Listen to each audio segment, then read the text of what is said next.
It's that time once again, as another My Hero Academia episode is come and gone. And this week, I really need to go plus ultra to give it a review. My reviews are going to work in a way where I talk about the new episode and its contents while glancing over what I think was cool, talk about my favorite character for the episode and least favorite, and then talk about my favorite and least favorite moment from the episode as well. Let's waste no more time and get right into an episode full of talking.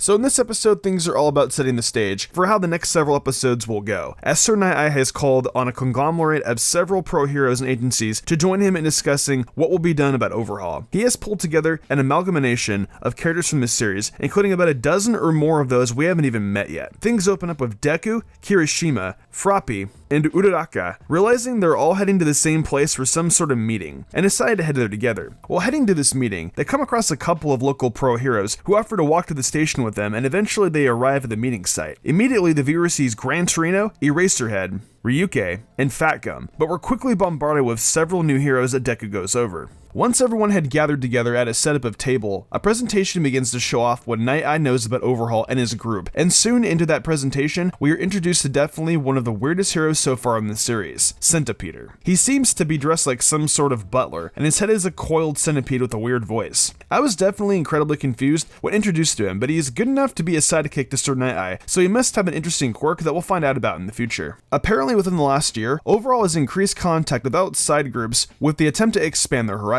They go over the meeting between the League of Villains and Overhaul, but don't have much information about it than the police do. Gran Torino takes a moment to apologize to Deku for not seeing the possibility of the situation growing to such an ugly degree and for getting him involved. Deku of course doesn't care about any problems that could arise, and instead is more willing to help in stopping Overhaul and saving Eri. Kirishima comments on just how many interesting people Deku knows, given his internships and work studies, really reminding you that he is just a student that happens to be shooting up in importance in the hero community. A hero named Rocklock voices his displeasure with having UA students here, regardless of how good they might be. But Fat Gum comes to the defense of at least Sun Eater and Kirishima, and introduces himself to everyone. Night-Eye states that it seems a big part of Overhaul's group's money-making comes from the sale of illegal drugs, and Fat Gum again chimes in saying he's done his fair share of stopping drug movement in Japan, and reveals the drugs destroy quirks. The conglomerate of heroes is stunned, and Togata immediately shows worry for his friend Sun Eater. But as it turns out, his quirk came back quickly fine after a night's rest. Eraserhead chimes in, pointing out that this drug doesn't seem to work like his quirk does, as his quirk merely disables the quirk genes in someone, while this drug seems to actually attack and damage those quirk genes. Fat Gum brings up that the bullet that bounced off of Kirishima was taken back to be studied, and a shocking result came back. It contained human blood and cells. A hero in the group questions how any of this drug smuggling can be connected to Overhaul. Fat Gum points out that it's a long process of movement for these drugs, and they can't specifically say that Overhaul's group handled the drug, but they did interact with someone who was selling it. There is discussion that perhaps Night-Eye is actually trying to implicate them as being a part of this drug smuggling, and doesn't have anything to actually use against him clearly. We finally learn from Night-Eye here what Overhaul's quirk does, allowing him to break down things and put them back together, essentially letting him break down matter, and that makes him a prime candidate for having made the bullets that break down quirks.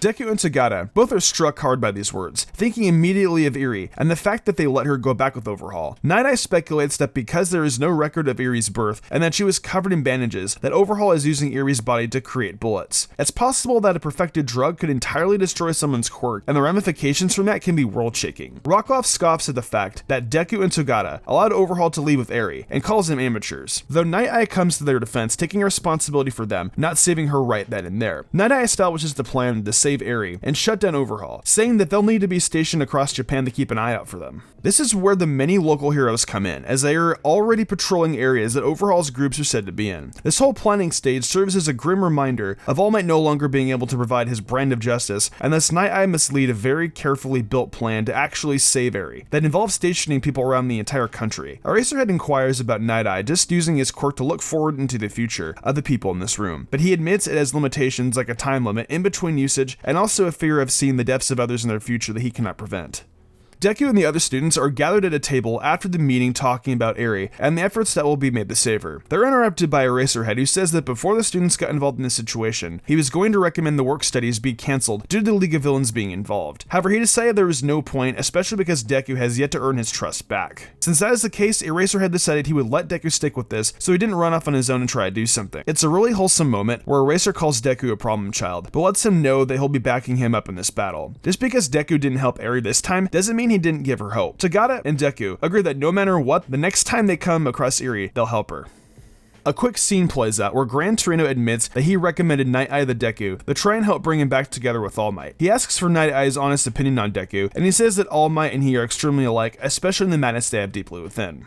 The episode wraps up with a post-credits scene of one of Overhaul's henchmen entering a room with Eri inside of it, trying to get her to like him and open up so that she stops having a desire to run away. He leaves the room figuring she doesn't want to be bothered and leaves her to the thoughts of Deku and how he tried to help her. He was the first person to ever be kind to her and try to help her. The preview shows off Deku and Sugata preparing to make a move, and boy does it look like we're in for something wild next episode. Due to the nature of this episode, I didn't exactly have a favorite or least favorite parts, but my favorite character was definitely Eraserhead. He showed just how caring he was of his students and that small interaction with them, especially with Deku. He knows that there are rules that need to be followed and that these students are his responsibility, but in order to keep them as safe as he can, he has to not restrict them too much while keeping a watchful eye the whole time. It was awesome to see him almost in a father figure role, and he continues to be one of the best characters in this series. My least favorite character was Rocklock, and that's just due to him being sort of a jerk. This was his first episode, so he's got time to improve and whatnot, but he was incredibly rude to just about everyone for no real reason other than frustration. I have no idea what his quirk might be, and he could end up being a key player later on in the season, but I hope he learned to not be such a jerk to his fellow heroes just because they're students at UA. At the end of the day, after all, there's a pretty good chance that just Deku alone has accomplished more against villains than most people in the room combined.